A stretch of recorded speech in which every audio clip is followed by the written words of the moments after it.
अर्चना राय जी नहीं है, वो है अर्चना रॉय जी।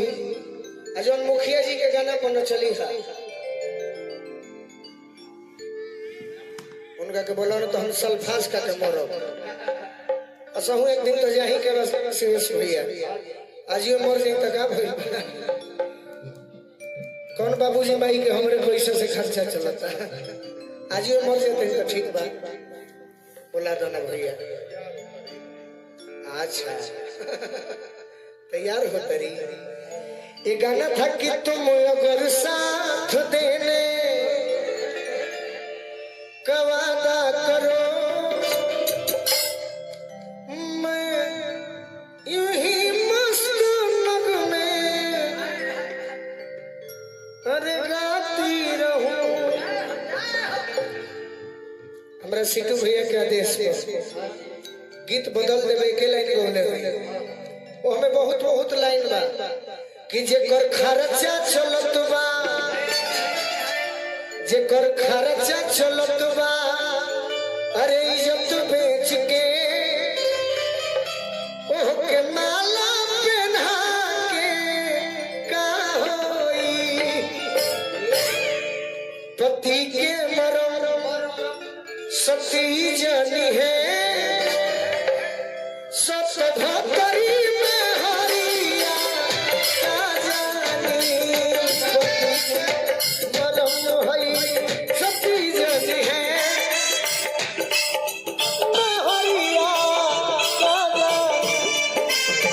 पति के मरम सती जानी है, सत भतरी में हरिया का जानी।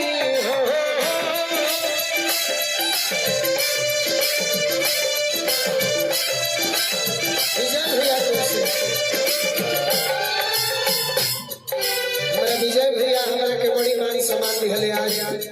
आशीष भैया के चलते, हमारे टिंकू बाबा के चलते मरदा के मरम,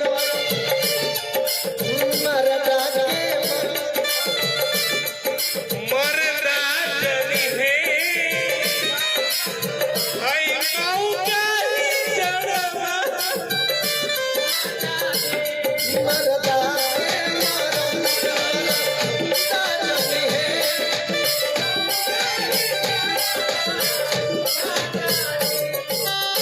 लेकिन भैया परदेश वाले रहे तो विजय भैया तहरा आशीर्वादे का कृपा तू हमार जान हो। आई रिया जी वो गीत रौरा खातिर ना रहे वो फरमाइश रहे। पिया परदेश वाले अपना सखी से कह तरीके ये सखी राहुल भैया के आदेश के पूरा करवे है गीत के बाद। उड़ा सा जब बलमा बेदर्दी, जब बलमा बेदर्दी बहरावा, जब बलमा बेदर्दी अरे बहरावा, तब बुलबुल बिछवाना का होई। जब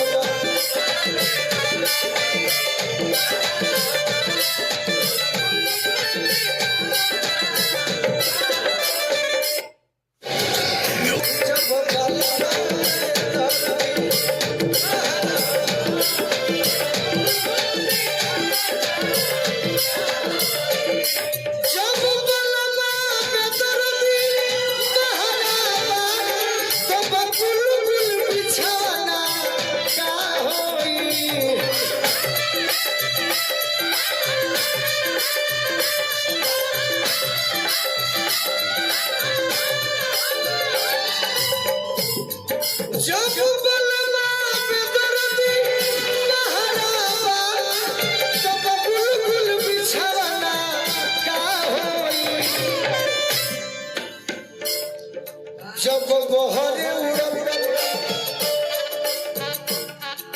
जब बहरे उड़ब गुल छहरावा, जब बहरे उड़ब गुल छहरावा, जब बहरे उड़त गुल छहरा बा अरे तब फूलल फूलावा ना का होई जब बहरे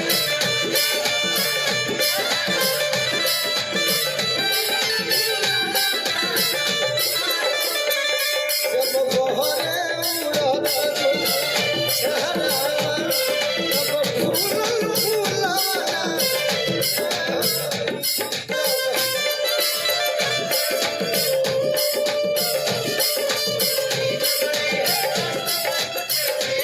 ना ये हमारा स्वीकार नहीं है, स्वीकार नहीं है।